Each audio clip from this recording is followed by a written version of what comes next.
आज हम स्टार्ट करेंगे एक्सरसाइज 1.3। इससे पहले 1.1 और 2 हम कंप्लीट कर चुके हैं। तो 1.3 में जो है यहाँ पे सबसे पहला ही क्वेश्चन है जिसमें हमने सेपरेट करने हैं। दो सेट्स दिए हुए हैं कि कौन सा सेट डिसजॉइंट है और कौन सा सेट ओवरलैपिंग है। तो डिसजॉइंट सेट ऐसा सेट होता है, मतलब कोई से दो सेट दिए हों, उनका इंटरसेक्शन लिया जाए तो वो एम्प्टी सेट आए, खाली सेट आए। ऐसे सेट को कहते हैं डिसजॉइंट सेट।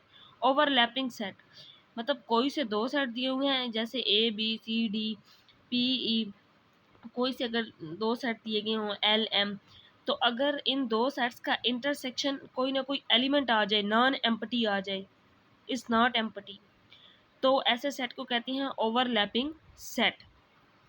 जैसे कि क्वेश्चन नंबर 1 है।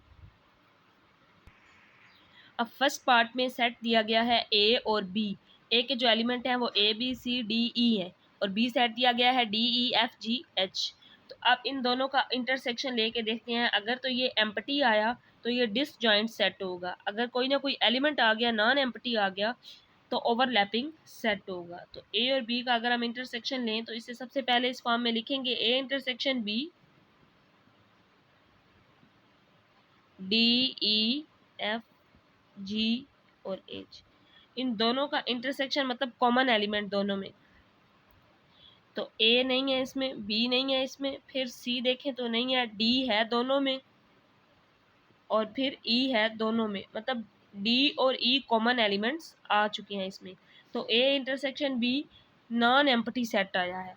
तो ये क्या कहलाएगा? Overlapping set. Given set is overlapping set.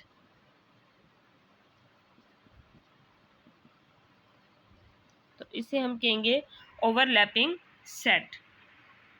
Next इसका करते हैं part number 2। Next part number 2 में गिवन है एल सेट और एम सेट। तो इसका भी इंटरसेक्शन लेके देखते हैं, एम्प्टी आता है या नॉन एम्प्टी आता है। अब इनमें कॉमन एलिमेंट्स अगर देखें तो 2 और 4 इस सेट में नहीं है, 6 दोनों सेट्स में है, 8 और 10 इसमें नहीं है। तो इसमें एक कॉमन एलिमेंट आ गया 6। तो ये नॉन एम्प्टी सेट हुआ। तो ये क्या कहलाएगा? Overlapping set. Next part number 3 में दो सेट्स हैं, P set of prime number and C set of composite number. तो हम दोनों सेट्स लिख लेते हैं। सेट ऑफ प्राइम नंबर होता है 2 3 5 7 अप टू सोन, और कंपोजिट नंबर सी से जाहिर करते हैं, और सेट सी होता है 4 6 8 9 अप टू सोन।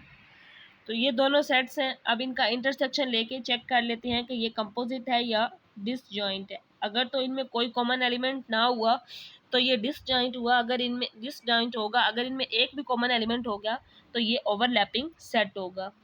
2 3 5 7 का इंटरसेक्शन लेंगे 4 6 8 9। 2 3 इसमें नहीं है, 5 7 इस सेट में भी नहीं है। तो इसका जो दोनों का इंटरसेक्शन है वो एक एम्प्टी सेट है।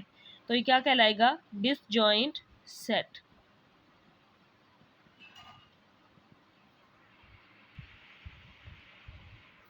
Next part number 4। इसमें दो सेट दिए गए हैं E and O, set of even numbers 2 4 6 8 up to सोन।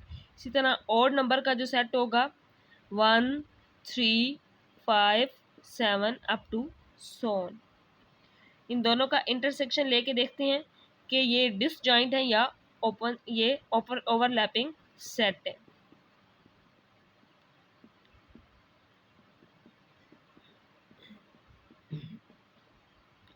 तो इन अब अगर इंटरसेक्शन लें तो इंटरसेक्शन में हम लिखते हैं कि कॉमन एलिमेंट जो दोनों सेट्स में हो।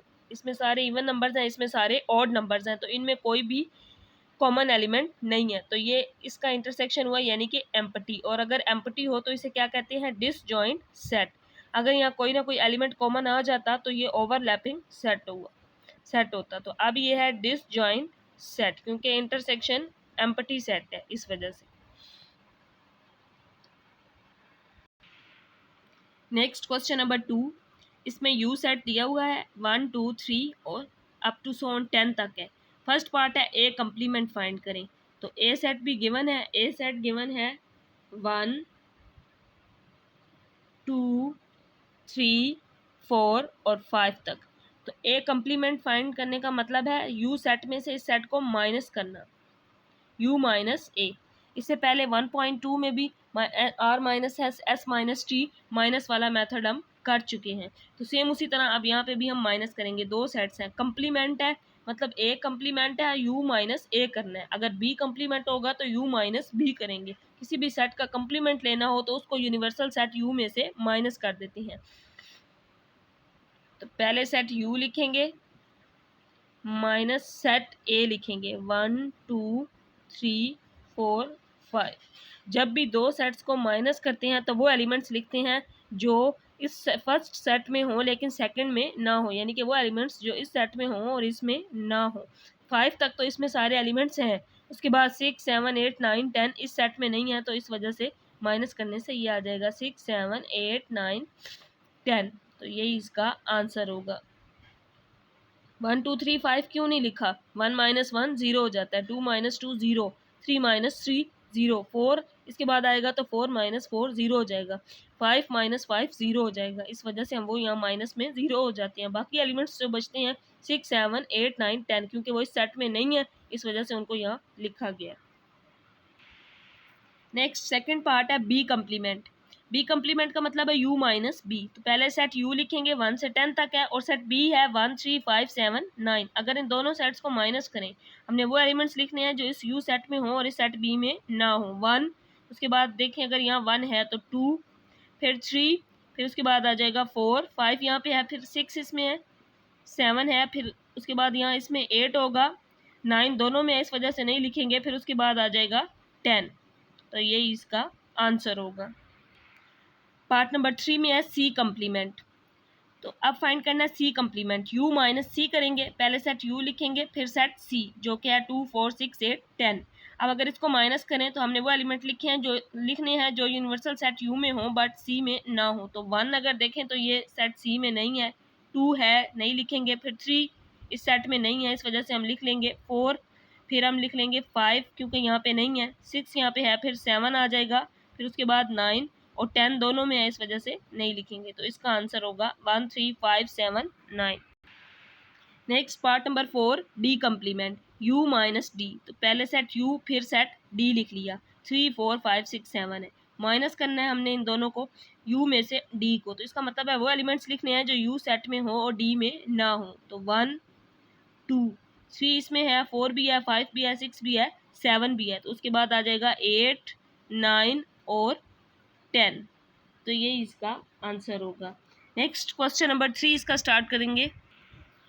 क्वेश्चन नंबर 3 भी सेम क्वेश्चन नंबर 2 की तरह है। इसमें यू सेट दिया गया है A B C D E F G H I तक, मतलब ए से आई तक दिया गया है और एक्स कंप्लीमेंट फाइंड करना है। एक्स कंप्लीमेंट का मतलब है u minus x. X set भी गिवन है, उसकी वैल्यू हम लिख लेते हैं ए बी सी, ये सेट आई तक है और माइनस सेट एक्स गिवन है, इसकी जो वैल्यू गिवन है वो है ए सी ई जी और आई। अब दोनों सेट्स को हमने माइनस करना है, वो एलिमेंट्स लिखने हैं जो यू सेट में हो और एक्स सेट में ना हो। तो ए दोनों में है, इसके बाद आ जाएगा बी, फिर सी और यहाँ आ जाएगा डी, फिर उसके बाद देखें तो ई है, एफ जी भी है, एच और फिर आई दोनों में है इस वजह से नहीं लिखेंगे।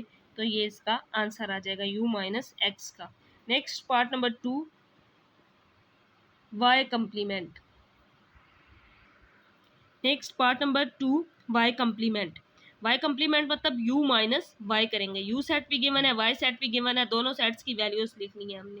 अब इन दोनों सेट्स को माइनस करेंगे तो वो एलिमेंट्स लिखने हैं जो फर्स्ट सेट में हो और इस सेकंड में ना हो। तो ए दोनों में नहीं लिखा जाएगा, बी, उसके बाद देखें तो सी डी, ई नहीं आएगा, उसके बाद एफ जी और एच। आई नहीं लिखेंगे क्योंकि आई दोनों में है, तो माइनस करने से ये सेट आ जाएगा u माइनस वाई, यानी कि y कंप्लीमेंट ये आ गया। Next part number 3 z complement.